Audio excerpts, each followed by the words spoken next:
नमस्कार, India TV पर आपका स्वागत है। मैं हूं आपके साथ पवन नारा। आज हम पहुंचे हैं गोरखपुर से 20 किलोमीटर दूर चौरा चोरी में, जहां योगी सरकार को बदनाम करने की साजिश रची गई। जब योगी आदित्यनाथ लखनऊ में 25 मार्च को शपथ ले रहे थे, उस वक्त चौरा चोरी में उपद्रव हो रहा था। आखिर क्या हो रहा था वो आपको डिटेल बताएंगे। कौन कर रहा था ये साजिश वो बताएंगे, और कहां कहां क्या क्या हो रहा था वो सब आपको दिखाते हैं। लेकिन शुरुआत करते हैं तस्वीरों के साथ। सबसे पहले आप उस उपद्रव की तस्वीरें देखिए, किस तरीके से उस वक्त माहौल था। सबसे पहले गोरखपुर पुलिस का ये वीडियो देखिए, जो उपद्रव की साजिश का पूरा सच बयां कर रहा है। ये वीडियो गोरखपुर पुलिस ने ट्वीट किया है। एक तरफ 25 मार्च की तस्वीर है जब उपद्रव किया गया, दूसरी तरफ गिरफ्तार किए गए आरोपियों की तस्वीर है। यूपी के सीएम योगी आदित्यनाथ को बदनाम करने की बड़ी साजिश अब पूरी तरह से एक्सपोज हो चुकी है। साजिश के तार समाजवादी पार्टी से जुड़ रहे हैं और यूपी पुलिस फुल एक्शन में है। गोरखपुर पुलिस ने अब तक उपद्रव के 14 आरोपियों को गिरफ्तार किया है, जिनमें समाजवादी पार्टी के कई नेता हैं। पुलिस ने समाजवादी पार्टी के फरार चल रहे 3 नेताओं पर 25-25 हजार के इनाम का ऐलान भी किया है। पुलिस सीसीटीवी के आधार पर उपद्रवियों की पहचान करने में जुटी है। गोरखपुर पुलिस की जगह जगह छापेमारी हो रही है। पुलिस ने 56 लोगों के खिलाफ नामजद और 200 से ज्यादा लोगों के खिलाफ, अज्ञात लोगों के खिलाफ केस दर्ज किया है। साजिश के इस पूरे मामले में अब बीजेपी के नेता समाजवादी पार्टी पर हमलावर हैं, तो एसपी की ओर से अभी तक कोई रिएक्शन नहीं आया है। गोरखपुर साजिश केस में पुलिस को समाजवादी पार्टी के उन नेताओं की तलाश है जिन्होंने लोगों को भड़काया और सोशल मीडिया पर फेक न्यूज फैलाई। गोरखपुर के एसएसपी विपिन ताड़ा ने थोड़ी देर पहले कहा कि आज 5 और आरोपियों की गिरफ्तारी हुई है और किसी भी आरोपी को छोड़ा नहीं जाएगा। आइए आपको सुनवाते हैं कि गोरखपुर के एसएसपी ने क्या कहा है। चौरी चौरा में एक शहीद के दाह संस्कार को लेकर, उसके सम्मान को लेकर कुछ लोगों ने जाम लगाया था और उपद्रव किया, जबकि परिवारजन उसके संतुष्ट थे। इस पर पुलिस बल और जो वहाँ अधिकारी मौजूद थे उन पर पथराव किया गया था। इसी में पुलिस ने गंभीर धाराओं में मुकदमा दर्ज करते हुए 6 मुकदमे दर्ज किए हैं, जिसमें से 5 जनता के लोग हैं जिन्होंने अपनी तहरीर दी है और एक पुलिस की तरफ से मुकदमा दर्ज किया गया है उपद्रवियों के खिलाफ। इसमें कार्यवाही करते हुए हमने अभी तक 14 लोगों को अरेस्ट किया है और इसमें से 9 जेल जा चुके हैं। 5 और अपराधी हैं जो जेल जा रहे हैं आज, और अन्य लोग जो हैं इनकी हम लगातार शिनाख्त कर रहे हैं। तो देखा आपने, यूपी में चोरा चोरी में किसने पथराव की साजिश रची, किसने योगी सरकार को बदनाम करने की कोशिश की, वो आपको बताएंगे। लेकिन सबसे पहले आपको शहीद के पिता की बाइट सुननी चाहिए, जो डीएम के आश्वासन के बाद पार्थिव शरीर को अंतिम संस्कार के लिए ले जाने के लिए तैयार हो गए थे। लेकिन वो कौन लोग हैं जो नहीं चाहते थे कि यह मामला शांति से निपट जाए। सबसे पहले आप शहीद पिता की बाइट सुनिए।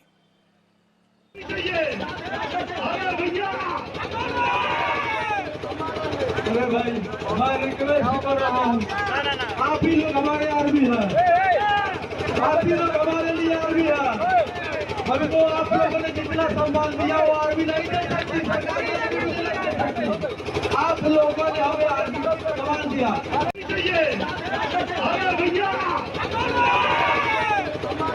अरे भाई, मैं रिक्वेस्ट कर रहा हूँ, आप ही लोग हमारे आर्मी हैं, आप ही लोग हमारे लिए आर्मी हैं।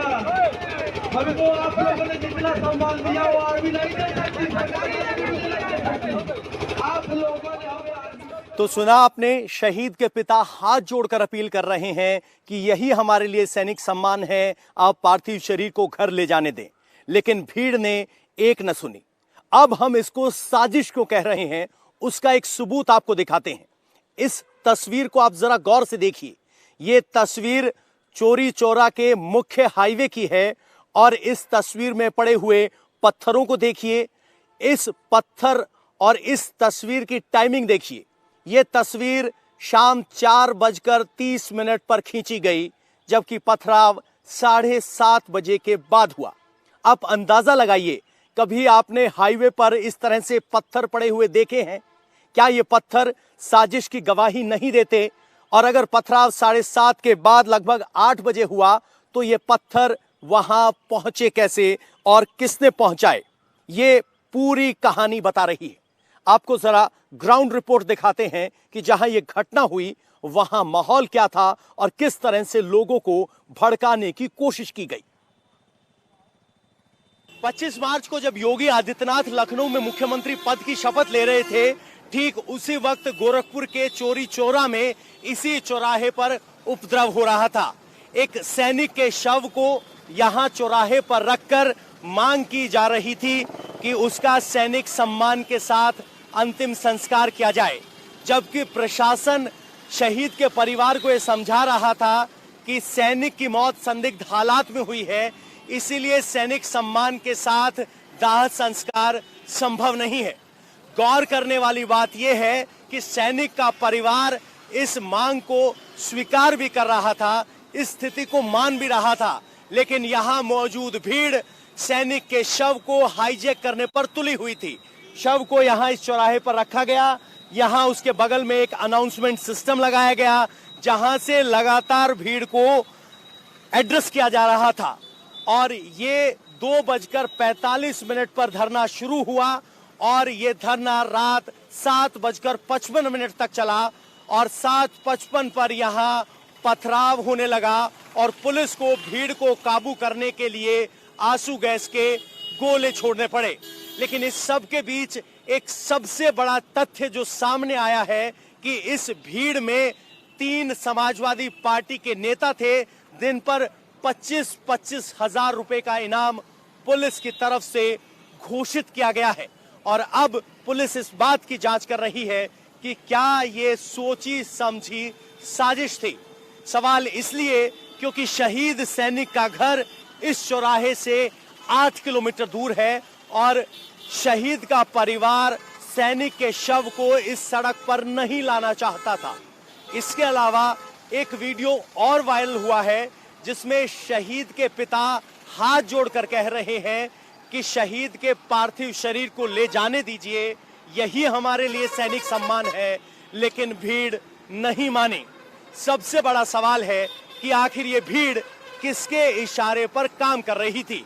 और जब ये सड़क रोकी गई उससे पहले यहां से कुछ 100 मीटर दूर चोरी चौरा रेलवे स्टेशन पर ट्रेन को रोकने की भी कोशिश हुई और ये सब सोशल मीडिया के जरिए लाइव टेलीकास्ट किया जा रहा था ताकि भीड़ को ज्यादा संख्या में रोका जा सके। स्थानीय लोग बताते हैं कि कुछ 15 से 20 युवा ऐसे थे जो किसी की भी नहीं मान रहे थे और उनका मकसद सीधे तौर पर भीड़ को भड़काना था। जब यहां बवाल हो रहा था चौराहे पर तो पत्थर चले, दुकानदार दुकान बंद कर चले गए। यहां एक पत्थर लगा जिसकी गवाही ये टूटा हुआ शेल्फ दे रहा है। यहां भी एक पत्थर लगा है, लगातार पथराव हो रहा था। अब सवाल उठता है कि बाजार में पथराव करने से क्या हासिल होगा? क्या ये मकसद उपद्रव फैलाना था? ये दुकानदार यहीं मौजूद थे लेकिन कैमरे पे आकर कोई नहीं बोलना चाहता है। आगे जरा कुछ लोगों से बात कर लेते हैं। हम 25 टाइम दुकान लगाए थे मोची का। हाँ, अब वो चले गए। अच्छा, क्या हुआ उस दिन? अब लोग झुके थे काफी लोग, हम लोग चले गए हम दुकान बंद करके। अच्छा, तो उसमें जो लोग थे कोई पहचान जाना माना आदमी था उसमें? हमारे भाई सब बाहरी लोग थे, हम लोग दुकान किए अपने धंधली में। बाहरी लोग थे? हाँ, वो दुकान जो वहीं पर किए, हम लोग भगे गए दुकान से। भाई करेगा लोग की दुकान कचोर टंगे लोग। अच्छा, स्थानीय लोग नहीं थे?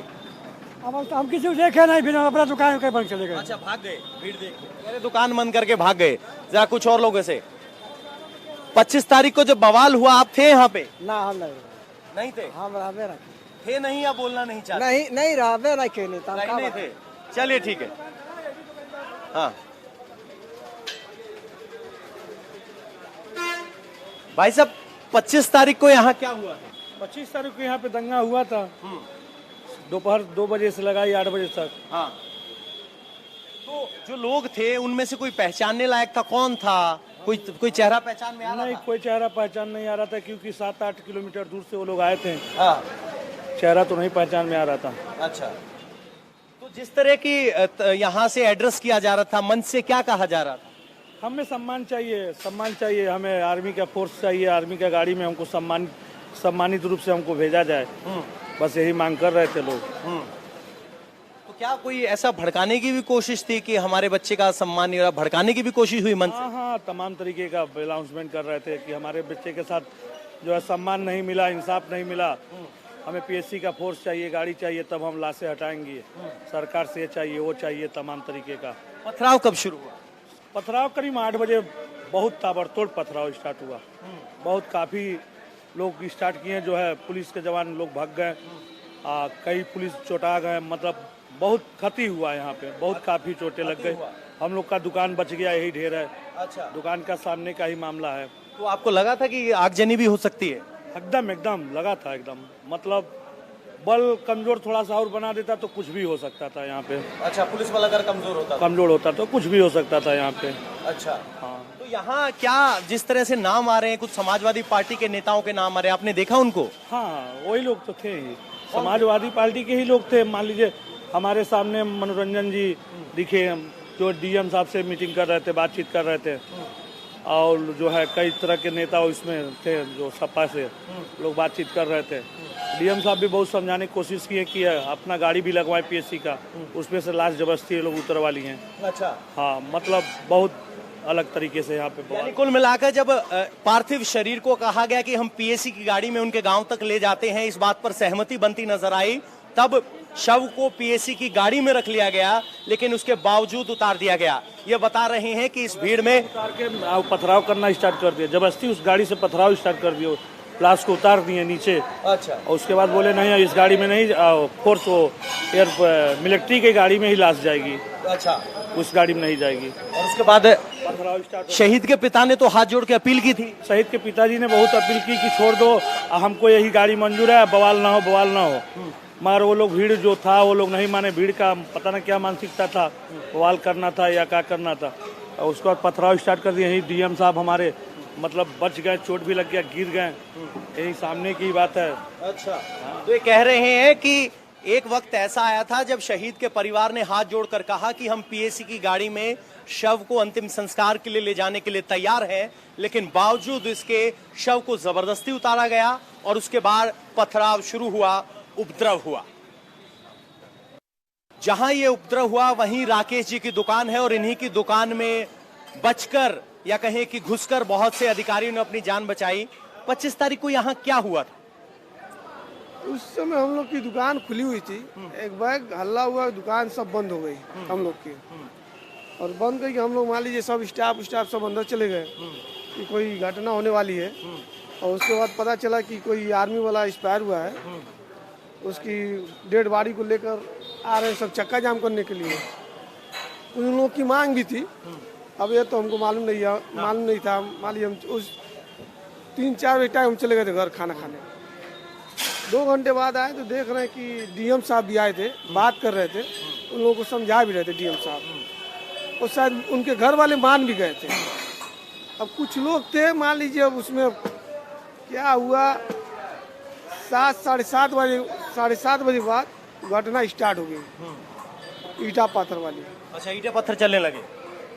और उसके बाद प्रशासन सब लोग भागे अपनी जान बचाने के लिए। कुछ पुलिसकर्मी हमारे दुकान के अंदर भी चले गए थे, अंदर खुली हुई थी। तो मंच से क्या घोषणा हो रही थी, क्या ऐलान किया जा रहा था? माइक सर उधर था, इधर नहीं सुनाई दे रहा था। मान लीजिए भीड़ बहुत ज्यादा थी। तो परिवार तो पार्थिव शरीर को ले जाने के लिए तैयार हो गया था, फिर गड़बड़ कहाँ हुई? अब ये हमको नहीं मालूम सर, काहे कि उस भीड़ में हम लोग थे ही नहीं। क्या कोई स्थानीय नेता लोग भी थे यहाँ इस भीड़ में जिनको आप पहचान पाओ? नहीं, शायद नहीं, हमको उस समय भीड़ में हम गए ही नहीं थे ना। अच्छा, हम लोग गए ही नहीं थे भीड़ में गए नहीं। यहाँ उपद्रव हुआ, लाठियां चलने लगी और पुलिस के अधिकारियों ने यहाँ दुकान में आकर अपनी जान बचाई। इस पथराव के बाद वाहनों में भी आग लगाई गई, पुलिस की कुछ गाड़ियां टूट गई। ये एक निजी वाहन है, बाइक है, जो कि चोरा चोरी इलाके के ग्राम प्रधान का है, उसने पुलिस को तहरीर दी है। ये बाइक पूरे तरीके से जल गई है। अब सवाल ये है कि अगर आप शहीद के सम्मान के लिए कोई धरना प्रदर्शन या याचिका दे रहे हैं तो आगजनी की कैसे परमिशन मिल सकती है और आगजनी कैसे किसी शहीद को उसका मान सम्मान दिलवा सकती है। ये जली हुई बाइक यही सवाल खड़े करती है कि मकसद सैनिक को सम्मान दिलवाना था या मकसद भड़काना, आग लगाना या स्थिति को खराब करना था। 25 मार्च को जब यहां चोरी चोरा में उपद्रव हो रहा था तो उस उपद्रव की सबसे पहली शुरुआत यहीं चोरी चोरा रेलवे स्टेशन से हुई थी। इसी रेलवे स्टेशन के इस रेलवे ट्रैक पर एक ट्रेन आ रही थी जिसको रोकने के लिए रेल ट्रैक को रेलवे ट्रैक पर रख दिया गया, जिसकी वजह से ट्रेन को इमरजेंसी ब्रेक लगाने पड़े। इस वक्त यहां लगभग 100 के आसपास युवा मौजूद थे।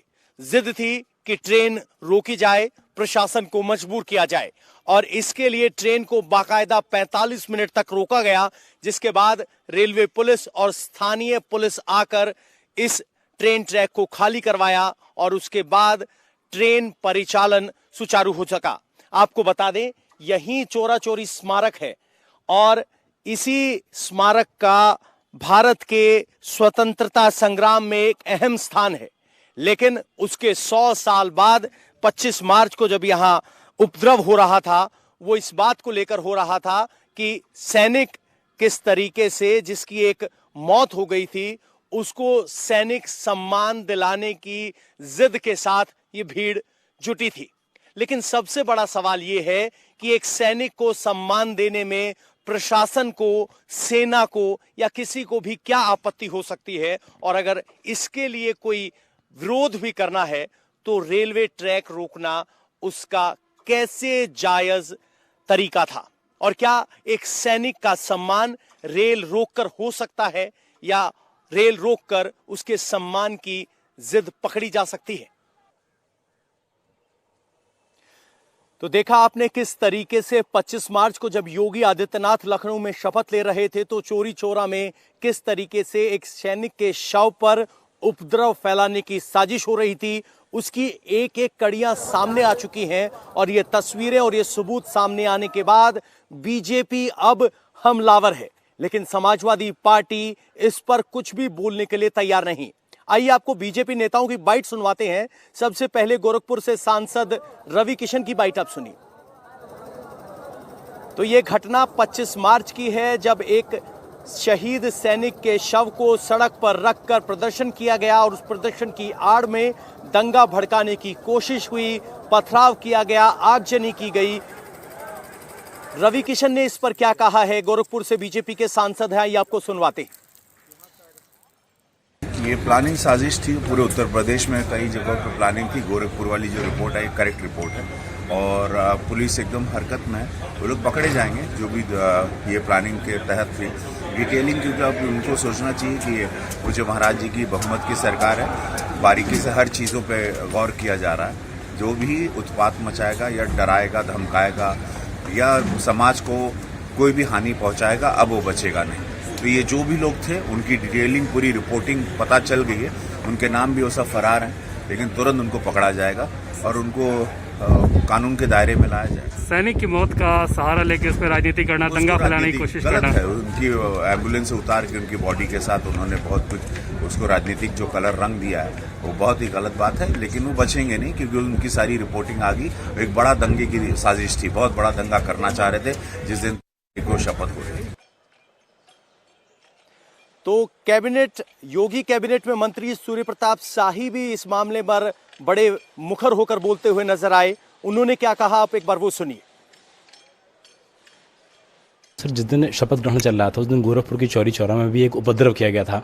पुलिस ने खुलासा किया है कि समाजवादी पार्टी के लोग उसमें इन्वॉल्व थे और 3 लोगों पर 25-25 हज़ार रुपए का इनाम घोषित किया गया है। कैसे देखते हैं इस पूरे मामले को, क्योंकि शपथ ग्रहण की तरफ चल रही थी और दूसरी तरफ दंगा करके उत्तर प्रदेश सरकार की कानून व्यवस्था पर सवाल उठाने की बड़ी कोशिश की गई थी। समाजवादी पार्टी के लोगों का काम शुरू से ही अराजकता पैदा करना रहा है और वो इस तरीके से इसी वजह से जनता ने उनको पराभूत भी किया है।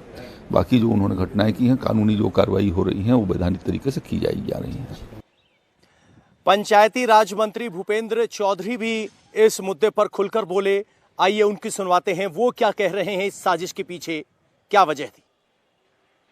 जिस दिन शपथ ग्रहण मुख्यमंत्री योगी आदित्यनाथ का लखनऊ में हो रहा था, गोरखपुर के चौरी चौरा में एक बड़ी साजिश रची जा रही थी। समाजवादी पार्टी के 3 नेताओं को इस मामले में 25,000 का इनामी घोषित किया गया है, जो सैनिक की मौत के मामले में उपद्रव कर रहे थे, और इसी वजह से गोरखपुर पुलिस अब उनकी तलाश कर रही है।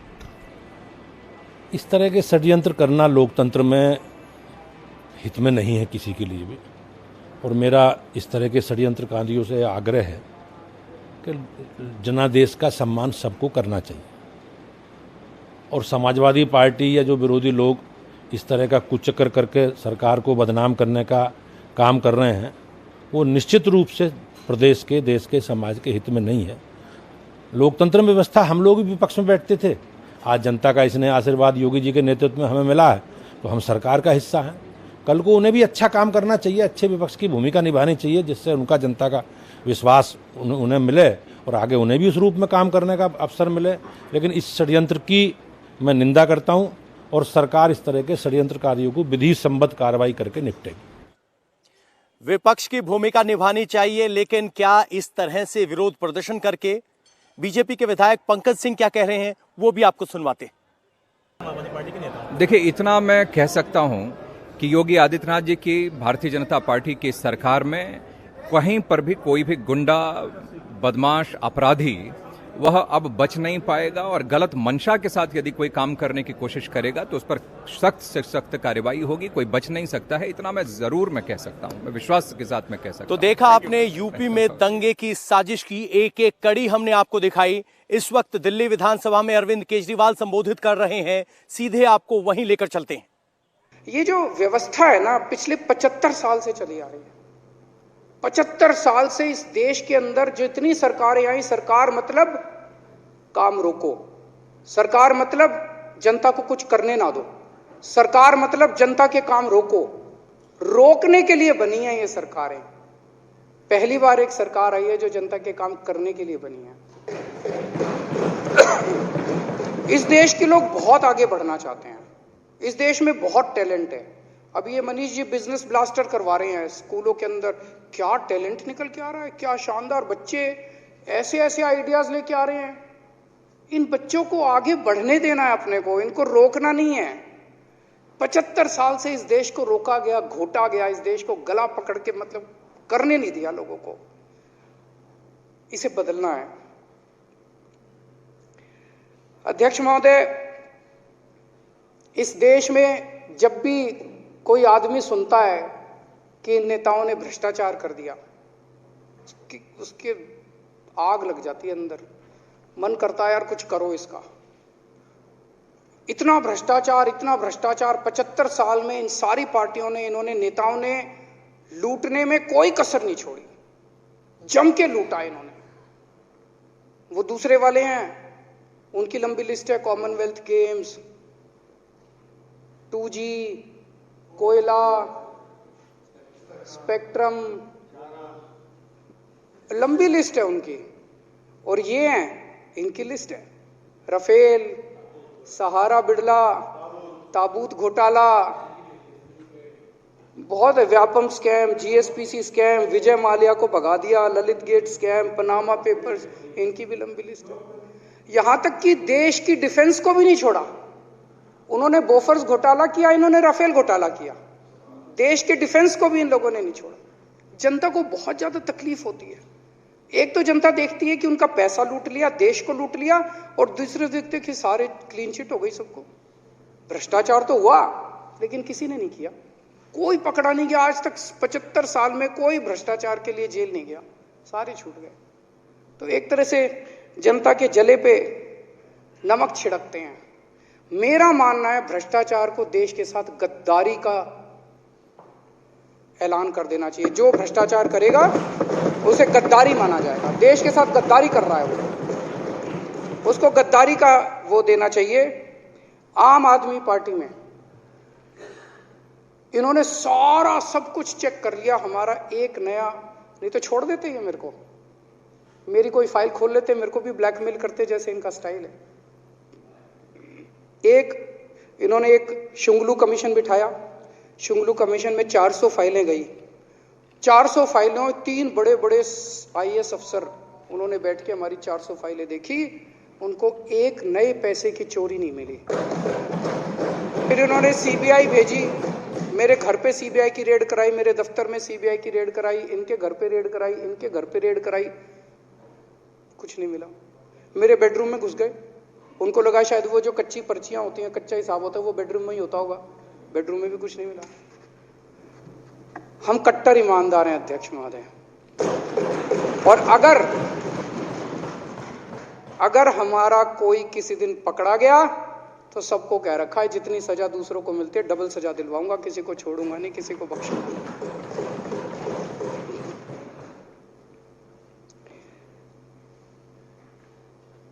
हमारे लिए देश सबसे ऊपर है। अभी भगवंत मान जी की प्रधानमंत्री जी से मीटिंग हुई, मीटिंग में भगवंत मान जी ने सीधे सीधे प्रधानमंत्री जी को कहा कि सर पंजाब एक बॉर्डर स्टेट है, देश की सुरक्षा, बॉर्डर की सुरक्षा हमारे लिए सर्वोपरि है। इसीलिए आज मैं आपको ये एश्योरेंस देने के लिए आया हूं कि अगर बॉर्डर की सुरक्षा का, देश की सुरक्षा का कोई भी मसला होगा, उन्होंने कहा मेरे नेता केजरीवाल जी और आम आदमी पार्टी और पंजाब सरकार पूरी तरह से आपके साथ हैं, केंद्र सरकार के साथ मिलकर काम करेंगे। उन्होंने कहा मैं एश्योरेंस देने आया हूं कि हम देश की सुरक्षा के साथ किसी किस्म की राजनीति नहीं होने देंगे, कोई राजनीति नहीं होगी। तो देश के लिए हम किसी किस्म की राजनीति नहीं करेंगे। देश की जब भी बात आएगी, हमारा शरीर का एक एक कण, हमारे खून का एक एक कतरा हमारे देश के लिए समर्पित है। जब भी जरूरत पड़ेगी हम देश के लिए हर कुछ करने के लिए तैयार हैं। अध्यक्ष महोदय, आज देश का आम आदमी खड़ा हो गया है। जब दिल्ली में हमारी सरकार बनी, हमने स्कूल अच्छे किए, अस्पताल अच्छे किए, सड़कें अच्छी की, बिजली मुफ्त कर दी, बिजली 24 घंटे कर दी, पानी फ्री कर दिया, पानी घर घर पहुंचाया। ये बात पूरे देश में फैल गई। पूरे देश के लोगों को लगा यार हो तो सकता है, करा नहीं इन्होंने अभी तक, 75 साल में इन्होंने करा नहीं, हो तो सकता है। तो कामों को लेके पूरे देश में एक उम्मीद जागी। और जब से पंजाब के नतीजे आए हैं तो लोगों को लगता है यार अब ये ईमानदारी और ये देशभक्ति की जो हवा बहने लगी, अब ये धीरे धीरे पूरे देश के अंदर बहेगी। पूरे देश के अंदर आज एक उम्मीद की किरण जागी है। पूरा देश खड़ा हो रहा है, एक आम आदमी इस देश का खड़ा हो रहा है। अब ईमानदारी और देशभक्ति की लहर जो है ये पूरे देश में फैलेगी। मैं इस बजट का पूरी तरह से समर्थन करता हूं। बहुत बहुत शुक्रिया। इंडिया टीवी हर वक्त हर जगह डाउनलोड करने के लिए सर्च करें India TV news Google play store या ऐप स्टोर पर।